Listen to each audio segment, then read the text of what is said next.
Hey everybody, and welcome to Collider's Top 5 Most Anticipated Disney Movies. I'm here before the restraining order kicks in with Mark Ellis. You know, Ashley, most little girls like yourself at one point grow up wanting to be Disney princesses, and most little boys want to be superheroes now. That's all under one roof, thanks to the good people at Disney Studios. Plus, we have that galaxy far, far away. So before we get into our most anticipated Disney movies of 2016, you wanted to be a Disney princess at some point. Of course I did. Which one was the one that you had to be? I wanted you to say, "Take it away, Princess Jasmine." Ah, okay, you were an Aladdin girl. I can show you the world. Wow. Shiny, shiny, something, something.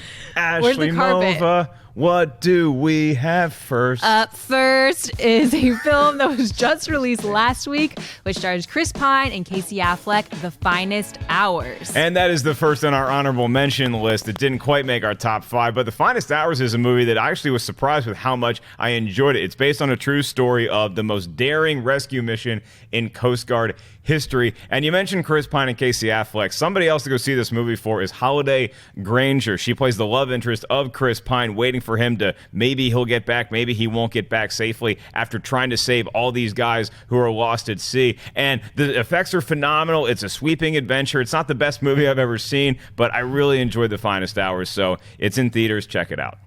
Next up in our honorable mentions is Zootopia. In a city of anthropomorphic animals, a fugitive con artist fox and a rookie bunny cop must work together to uncover a conspiracy. Starring the voice talents of Jason Bateman, Jennifer Goodwin, and Idris Elba, the animated adventure opens March 4th. Next up, The Jungle Book. A live-action version of the classic tale about a human boy named Mowgli and his journey through the jungle on the way back to the human village.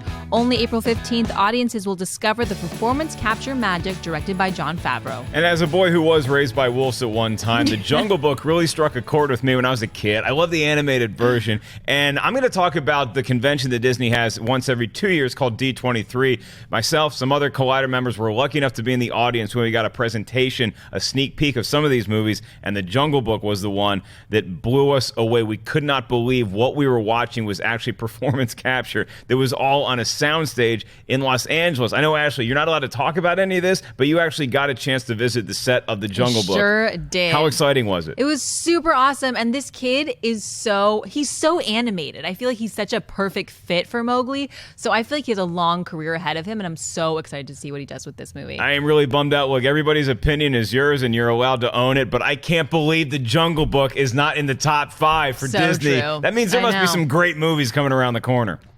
All right, next up, Alice Through the Looking Glass. On May 27th, director James Bobbin takes over where Tim Burton left off as we return to Wonderland with Alice as she must travel back in time to save the Mad Hatter played by Johnny Depp. Next up, Finding Dory. The long-awaited sequel to the smash Pixar hit Finding Nemo finally returns in June.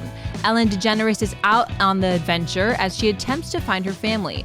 Pixar legend Andrew Stanton returns to direct everyone's favorite forgettable fish. And Dory certainly is that. I was late to the Finding Nemo party. I never saw it when it was originally released, caught it a couple years ago, and fell in love with it, particularly because of Ellen DeGeneres as Dory and Albert Brooks as the father. So when you take a side character and make them the lead of a sequel, it's a little bit of risk involved, but the early returns on the trailer seem to be like, yeah, we want to see where this fish is going to go. Just keep swimming, just keep swimming. Is that from the movie, or is that your personal motto?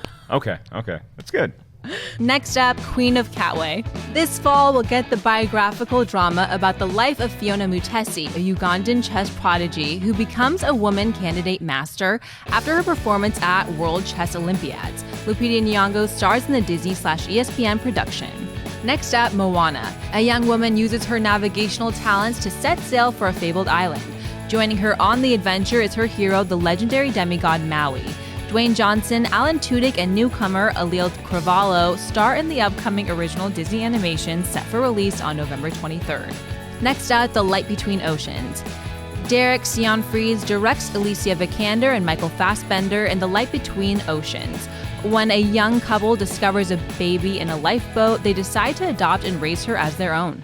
And this one doesn't have an official release date just yet, so we're assuming it's going to be sometime in the fall, maybe positioning for Oscar bait, because look, you got Alicia Vikander and Michael Fassbender. It sounds like an emotional, heartstring-tugging kind of drama. And director Derek Cianfrance? Close enough for me. He did Place Beyond the Pines, which is another movie where this guy, he clearly knows how to tell a story. He moves at his own pace, so this is one that I'm going to be looking forward to. And now it's time for our top 5 most anticipated Disney movies. Up at number 5, it's Pete's Dragon. August 1st, we'll get reacquainted with Pete's Dragon. The reimagining of the classic short story and 1977 film will star Robert Redford, Bryce Dallas Howard, and a big, humongous dragon. That big, humongous dragon is one of the reasons why I'm so excited about Pete's Dragon. And again, it's something I didn't necessarily think would come out of my mouth, but when I was at D23, I'm playing the card again. They had a little teaser of this. You didn't get to see any of the dragon other than some fur, and you're like, how big is this thing going to get? Robert Redford, Bryce Dallas Howard, you have some new coming vocal talent in there as well. It's going to be one of those movies that I think is going to bring Pete's Dragon in for another generation. When I was a little kid, I remember the 1977 version on TV a lot. I don't know if you ever caught that one. What? When I wasn't actually born in 1977. I'm sure. But I'm excited to see what this is all about for a new generation like me. I'm young, so I'm excited to see what the new take is like. Are you reading off prompter right now? I'm not.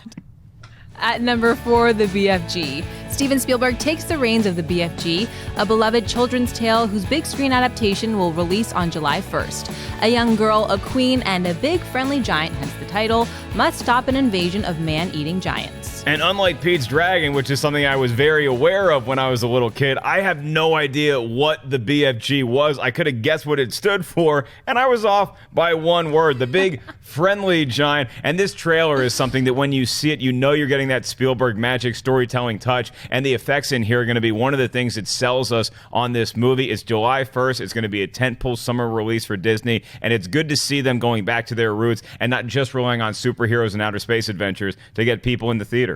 At number 3, Doctor Strange. There's been no official synopsis or teaser yet for Doctor Strange, but the Marvel character who suffers an accident and emerges with mystical powers will be played by Benedict Cumberbatch. Scott Derrickson is directing the movie that will also star Tilda Swinton and Chiwetel Ejiofor. Comes out November 4th, and it's a movie that I'm so jazzed about. And, you mentioned the cast that Benedict Cumberbatch is playing Doctor Strange. It's a Marvel character who I'm not as familiar with as some of the bigger names like an Iron Man or a Hulk. Scott Derrickson directing is why I'm so keen on this movie. He did Sinister, which is a movie I really enjoyed, and he just has that horror touch that I think is going to be something new that you introduce into the Marvel universe. How Doctor Strange is going to play in a universe that's that expansive, we have yet to find out. But this movie, the mystery surrounding it, is something I think fans are finding very intriguing to this point. At number 2, Captain America: Civil War. Steve Rogers and Tony Stark aren't seeing eye to eye as to how to protect Earth, and their disagreement will have violent ramifications. The Marvel blockbuster opens May 6th. And as a veteran of 2 Civil War reenactments myself, I can tell you this is the movie you want kicking off your summer movie season. The trailers have gotten everybody excited about what you're going to see in Civil War, and I actually got to see a presentation at D23 that had more footage that most people haven't been able to check out yet. I think the Super Bowl, there's no question you're going to see maybe another couple clips of Civil War, and it's a no-brainer. It's the cast of the Avengers, and instead of fighting a threat outside, it's going to be a political thriller, definitely a Captain America movie, but they're going to be going against each other. The Russo brothers are in charge, and if that name sounds familiar, they also did Captain America: Winter Soldier and will be helming Infinity War Part 1 and 2. So how many of these heroes are going to survive to go fight in that Infinity War? I hope a lot of them, because I'm just not emotionally prepared to deal with death of superheroes yet. Especially Captain America, because he's so gorgeous. He is so handsome. He is so gorgeous. He's a good-looking guy. I can say that. Iron Man or Captain America? I still go Iron Man, yeah. Yeah. I want the money. Okay. I want the suit. I want Gwyneth Paltrow. Good man. And at number 1, Star Wars Rogue One. Remember the events that kicked off the entire Star Wars franchise in 1977?